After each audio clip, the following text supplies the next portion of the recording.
প্রিয় শিক্ষার্থীবৃন্দ, স্বাগতম তোমাদের সকলকে। আজকে আমি আছি তোমাদের সাথে, তোমাদের মনা স্যার।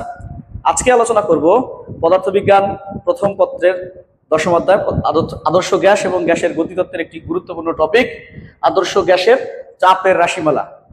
আমি আদর্শ গ্যাসের চাপের রাশিমালাটা বোর্ডে লিখে রেখেছি। এটা হচ্ছে পিভি ইকুয়াল টু 1/3 mc² বার। এই ইকুয়েশনটা কিভাবে আসছে আমরা ধাপে ধাপে সেটা দেখব। ইকুয়েশনটি প্রতিপাদন করার জন্য আমাদেরকে প্রথমে একটি পাত্র কল্পনা করতে হবে বা একটি পাত্র নিতে হবে যেখানে কিছু গ্যাস আছে। পাত্রটি হচ্ছে একটা কিউবিক পাত্র, যার প্রত্যেক বাহুর দৈর্ঘ্য হচ্ছে এল, এবং এই পাত্রে যে গ্যাসটা আছে সেই গ্যাসের প্রতিটি অণুর ভর হচ্ছে এম। ধরলাম যে এখানে মোট অণুর সংখ্যা হচ্ছে ক্যাপিটাল এম, তাহলে মোট ভর যদি আমরা ক্যাপিটাল এম ধরি, ক্যাপিটাল এম হবে এম ইন্টু এন। ঠিক আছে, এখন আসি এখানে যতগুলো অণু আছে তার মধ্যে থেকে আমরা একটা অণুর কথা বিবেচনা করব। ধরলাম সেই একটা অণু হচ্ছে এটি, এবং অণুটি এক্স অক্ষ বরাবর u1 বেগে হচ্ছে গতিশীল। তাহলে এক্স অক্ষ বরাবর যদি u1 বেগে গতিশীল হয়, তো এই অণুটা এখান থেকে যাত্রা শুরু করে যখন এই পাত্রের ওয়াল এ তে আসবে, ওয়াল এ তে এসে একটা ধাক্কা খেয়ে সেটা আবার ফিরে আসবে। ফিরে এসে আবার ধরলাম যে এটা হচ্ছে এ প্রাইম ওয়াল, এ প্রাইম ওয়ালে আবার একটি প্রতিধাক্কা খাবে। তার মানে প্রথমে হচ্ছে এখান থেকে এ ওয়ালে যাবে, আবার এ ওয়াল থেকে এ প্রাইম ওয়ালে আসবে। তাহলে এই অণুটার মোট অতিক্রান্ত দূরত্ব হবে 2l। আমি ধরলাম যে অণুটা এই 2l দূরত্ব অতিক্রম করতে গিয়ে যে পরিমাণ সময় লাগবে সেই সময়টা হচ্ছে t। আমি ধরেছি এক্স অক্ষ বরাবর অণুটার বেগ হচ্ছে u1। আমরা যদি s ইকুয়াল টু vt এই সমীকরণের সাহায্যে এগুলো অ্যাপ্লাই করে থাকি, তাহলে আমরা পাবো 2l equal to u1 into t। এখান থেকে আমি সময় t এর মানটা বের করে রাখতেছি। t ইকুয়াল টু হচ্ছে 2l ডিভাইডেড বাই হচ্ছে u1। এখন আমি যদি এই অণুটার ভরবেগের কথা চিন্তা করি, খেয়াল করে দেখো যে অণুটার ভর ছিল হচ্ছে m এবং বেগ ছিল হচ্ছে u1। তাহলে অণুটার ভরবেগ হচ্ছে m u1। এখান থেকে যখন এই ওয়ালে ধাক্কা খাবে, ধাক্কা খেয়ে আবার যখন ফিরে আসবে, তখনও তার ভরবেগ হবে m u1, কারণ এই ধাক্কাটা হচ্ছে একটা স্থিতিস্থাপক ধাক্কা। তাহলে আমি যদি এবার ভরবেগের পরিবর্তনটা হিসেব করি, ধরলাম যে শেষ ভরবেগ যেটা সেটা হচ্ছে -m u1, কারণ পরেরটা যে এখান থেকে যখন ধাক্কা খেয়ে আবার এদিকে আসতেছে, ফিরে আসতেছে যখন, তখন হচ্ছে -m u1 শেষ ভরবেগ মাইনাস এটার আদি ভরবেগ। তাহলে টোটাল ভরবেগের পরিবর্তনটা হচ্ছে -2m u1। এটা হচ্ছে ভরবেগের পরিবর্তন। এখন যদি আমি ভরবেগের পরিবর্তনের হার বের করতে চাই, যে ভরবেগের পরিবর্তনের হার, তাহলে আমি এই যে এটাকে সময় দিয়ে ভাগ করব। ভরবেগের পরিবর্তনের হার -2m u1 divided by t। এটা হচ্ছে ভরবেগের পরিবর্তনের হার। আমরা নিউটনের গতির দ্বিতীয় সূত্র অনুসারে জানি যে ভরবেগের পরিবর্তনের হার হচ্ছে এর উপর প্রযুক্ত বলের সমান, অর্থাৎ এইটা ইকুয়াল টু আমরা লিখতে পারি f। ওকে, তো এবার আমরা চাপের ক্ষেত্রে যাব। আমরা চাপের সংজ্ঞা অনুসারে জানি কি, চাপ কাকে বলে? একক ক্ষেত্রফলের উপর লম্বভাবে যে বল প্রয়োগ হয় তাকে বলা হয় চাপ, অর্থাৎ E equal to F divided by A। আমরা যে পাত্রের কথা চিন্তা করেছি, পাত্রের ওয়াল, এই ওয়ালটার মধ্যে ধাক্কা খেয়েছে, অর্থাৎ এই ওয়ালের মধ্যে বল প্রয়োগ হয়েছে। তাহলে ওয়ালটার ক্ষেত্রফল জানা লাগবে। যদি আমাদের একটা কিউবিক পাত্র হয় এবং প্রত্যেকটা পাতের প্রত্যেকটা বাহুর দৈর্ঘ্য যদি এল হয়, তাহলে এর মান হবে এল গুণন এল, অর্থাৎ এল স্কোয়ার।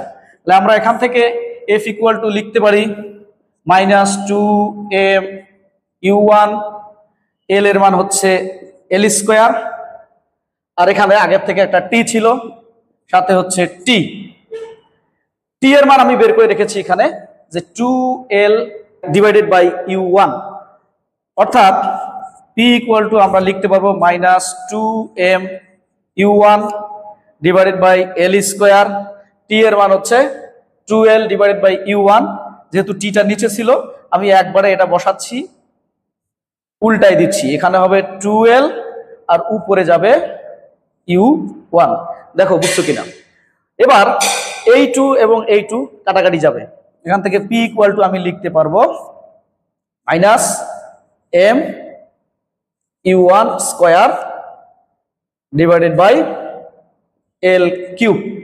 তোমরা খেয়াল করে দেখো আমাদের যে এখানে পাত্রটা আছে সেই পাত্রটার প্রত্যেকটা বাহুর দৈর্ঘ্য হচ্ছে এল, তাহলে এল কিউব আমরা বলতে পারি পাত্রের বাহু হচ্ছে দৈর্ঘ্য, প্রস্থ এবং উচ্চতাকে গুণ করলে আমরা পাবো হচ্ছে এল কিউব, অর্থাৎ পাত্রের আয়তন হচ্ছে এল কিউব। তাহলে আমি এখান থেকে লিখতে পারবো পি এখানে হচ্ছে minus M U one square divided by হচ্ছে ভি। আসলে এই মাইনাস সাইনটাকে আমরা চাইলে এখান থেকে বাদ দিতে পারি। কিভাবে বাদ দিতে পারি? আমরা শুধু যদি মানটুকুর কথা বিবেচনা করি তাহলে এখানে মাইনাস সাইনটাকে আমরা ক্যান্সেল আউট করে দিতে পারি। তাহলে এখান থেকে আমরা লিখতে পারবো P equal to M U square divided by হচ্ছে ভি। বন্ধুরা খেয়াল করে দেখো আমরা এই ইকুয়েশনটা পেয়েছি কেবলমাত্র হচ্ছে একটা অণুর জন্য। আমাদের এখানে নিশ্চয়ই পাত্রের মধ্যে কিন্তু একটা অণু নেই, অনেকগুলো অণু আছে, অণুর সংখ্যা হচ্ছে এন সংখ্যক অণু। তাহলে আমরা ইউ ওয়ান যে বেগটা পেয়েছিলাম সেই ইউ ওয়ান বেগটা হচ্ছে একটা অণুর এক্স অক্ষ বরাবর বেগ। এখন খেয়াল করে দেখো এখানে কিন্তু আমরা পেয়েছি একটি অণুর জন্য এক্স অক্ষ বরাবর যে রাশিমালাটা সেইটা। এখন যদি আমরা এন সংখ্যক অণুর জন্য বিবেচনা করতে চাই তাহলে আমরা পাবো P equal to M divided by V. এখানে হচ্ছে U one square plus U two square plus U N square. আমি ইকুয়েশনটা দুই সাইডে এন দিয়ে ভাগ করে দিতে চাই। এন কোনটা? এই যে মোট অণুর সংখ্যা দিয়ে ভাগ করে দিলাম উভয় সাইডে। তাহলে এইদিকেও ভাগ করে দিচ্ছি এন দিয়ে, এদিকেও আমি ভাগ করে দিচ্ছি এন দিয়ে। তাহলে এবার খেয়াল করে দেখো আমরা গড় বর্গবেগের ইকুয়েশন পড়েছিলাম যে এই জিনিসটা হচ্ছে গড় বর্গবেগ। তাহলে আমরা এখান থেকে লিখতে পারবো P divided by N M by V equal to হচ্ছে গড় বর্গবেগ। এখন যদি আমরা অণুটার শুধু এক অক্ষের কথা বিবেচনা না করে পুরো অণুটার মোট বেগের কথা চিন্তা করি তাহলে আমরা বেগের উপাংশগুলোকে নিয়ে কাজ করতে হবে। আমরা ভেক্টরের মধ্যে শিখেছিলাম যদি আমরা তিন অক্ষ বরাবর উপাংশ জানি তাহলে বেগ বের করা যায় কিভাবে, যে এখান থেকে ধরলাম বেগটা হলো সি, তাহলে সি স্কোয়ার ইকুয়াল টু হবে U one square plus V one square plus W one square. আমাদের এখানে U one square V one square এবং ডব্লিউ ওয়ান স্কোয়ার হচ্ছে এক্স অক্ষ ওয়াই অক্ষ এবং জেড অক্ষ বরাবর বেগের উপাংশ। তাহলে এখান থেকে আমরা এই ইকুয়েশনটা পেলাম।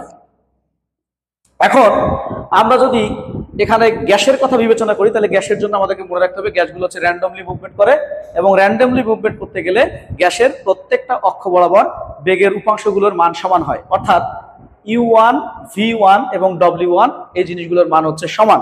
আমি যদি সবগুলোর মানকে ইউ ধরি তাহলে আমি লিখতে পারবো C one square equal to U square plus U square, অর্থাৎ সমান মান দিয়ে আমি লিখে ফেললাম। তাহলে এখান থেকে সি স্কোয়ার ইকুয়াল টু হচ্ছে 3 ইউ স্কোয়ার। এইবার আমি যদি গড় বেগের কথা চিন্তা করি তাহলে এখানে দুই সাইডেই গড় মান হবে, তাহলে এখান থেকে হবে সি স্কোয়ার বার, এদিকে হবে 3 ইউ স্কোয়ার বার। এখান থেকে ইউ স্কোয়ার বার এইটা ইকুয়াল টু হচ্ছে 1/3 সি স্কোয়ার বার। এই যে খেয়াল করে দেখো এই ইকুয়েশনটার মধ্যে আমাদের যে ইউ স্কোয়ার বার আছে এখান থেকে সেই ইউ স্কোয়ার বারের মানটা এখানে যদি আমি বসিয়ে দেই তাহলে আমরা পাবো p by n equal to m by v, আর ইউ স্কোয়ার বারের মান হচ্ছে 1/3 সি স্কোয়ার বার, অর্থাৎ 1/3 c square bar. P by n এটা ইকুয়াল টু আমাদের এখানে হবে 1/3 m by v c square bar. আমি যদি ইকুয়েশনটাকে পক্ষান্তর করি তাহলে এখান থেকে ভিটাকে এই সাইডে নিয়ে আসবো আর এনটাকে এই দিকে নিয়ে যাবো, তাহলে p V equal to 1/3 M N C square bar. খেয়াল করে দেখো আদর্শ গ্যাসের চাপের রাশিমালার যে ইকুয়েশনটা আমরা প্রতিপাদন করতে চেয়েছিলাম P V equal to 1/3 M N C square, আমরা সেটা বের করতে পেরেছি। আশা করছি তোমরা ক্যালকুলেশনটা বুঝতে পেরেছো। যদি বুঝতে খুব বেশি সমস্যা হয়ে যায় তাহলে তোমরা একটু পজ দিয়ে আবার পিছন থেকে দেখার চেষ্টা করবে, তাহলে ইনশাল্লাহ ক্লিয়ার হয়ে যাবে। Thank you everyone, thank you, আসসালামু আলাইকুম।